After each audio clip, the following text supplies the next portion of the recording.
ovoz? Uydalar bank yopishar ekan, o'shanga kirishga oling deyishgandi. Podelkasini olib qo'yibsiz-ku? Qanaqasiga? Mana nechta xazaka deb yozib qo'yilgan. Yuring, men sizga originalini ko'rsataman.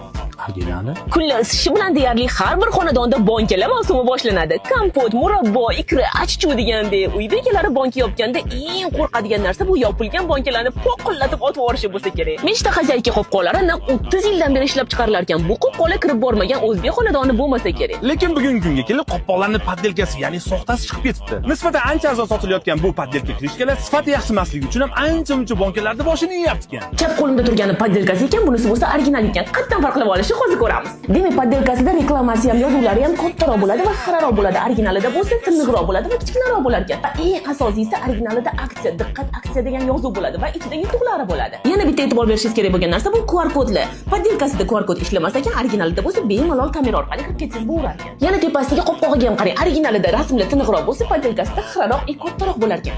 Metallar xuddi shunaqa ko'rinishda Xitoydan, Rossiyadan olib kelinar ekan. Asosan Rossiyadan olib kelinar ekan. Keyin bo'lsa zanglamaydigan, emal laklab shu holatga keltirdilar ekan. Keyin lislar shu apparatga kirib ketar ekan va piyodan dumola bo'lib kesib olinib tushar ekan. To'g'ri? Krishkalar har bitta qadoqqa 50 tadan solinar ekan. Men aytmoqchi, aksiya degandek Meshta xazayka brendining qopqonlarini har bitta upakovkasida sovg'alar qo'yilibdi. Endi siz banka yopish bahona har xil sovg'alar. Futbolka, tefal, dazmol, smartfon, televizorlargacha yutib olishingiz mumkin ekan. Televizorli qopqonni shaxsan o'zim topib qo'yaman. Qani kimga chiqar ekan?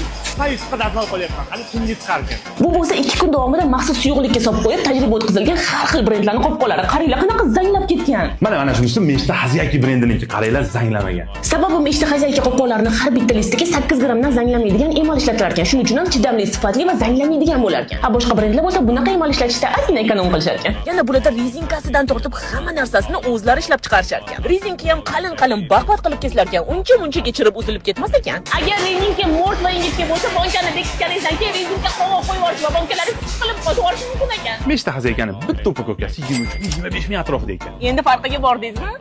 Originali baribir originaldan nima dedilaring? Siz qishga qancha banka yopasiz va qanchasi otib yuborgan? Kommentariyada yozib qoldiring. Videoni banka yopish yoqtiradigan tanishlaringizga yuborib qo'ying. Adashib poddelkasini olib qo'yishmasin ular ham.